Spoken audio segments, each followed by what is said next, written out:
మాట ఏమైంది మంత్రి నారా లోకేష్ గారని అఖిల భారత యువజన సమైక్య తరపున అడుగుతున్నాం.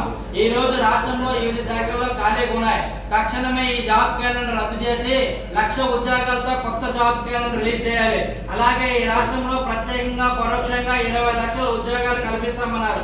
మీరు అధికారంలోకి వచ్చిన తర్వాత 2 సంవత్సరాలు గడుస్తున్నప్పుడు కూడా ఎన్ని ఉద్యోగాలు కల్పించారు, ఎన్ని లక్షల మందికి ఉపాధి కల్పించారు?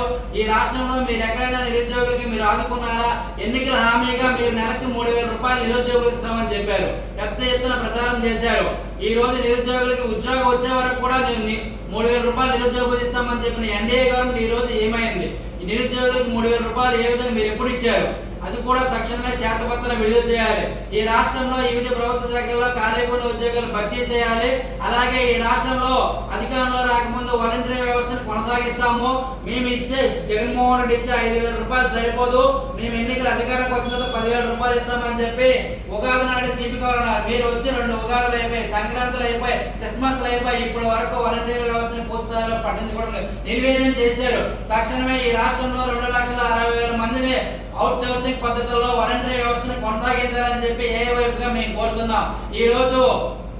రేపు 28వ తేదీన రాష్ట్ర వ్యాప్తంగా యువజన విద్యార్థి సంఘాల ఆధ్వర్యంలో విజయవాడ కేంద్రంలో మేధావులతో కలుపుకుంటూ పెద్ద ఎత్తున నిరుద్యోగ సమస్యలపైన రౌండ్ టేబుల్ సమావేశం ఏర్పాటు చేస్తున్నాం. ఈ రౌండ్ టేబుల్ సమావేశానికి వివిధ విద్యార్థి యువజన వామపక్ష సంఘాల నాయకులు పెద్ద ఎత్తున పాల్గొని జయప్రదం చేయాలని కోరుతున్నాం.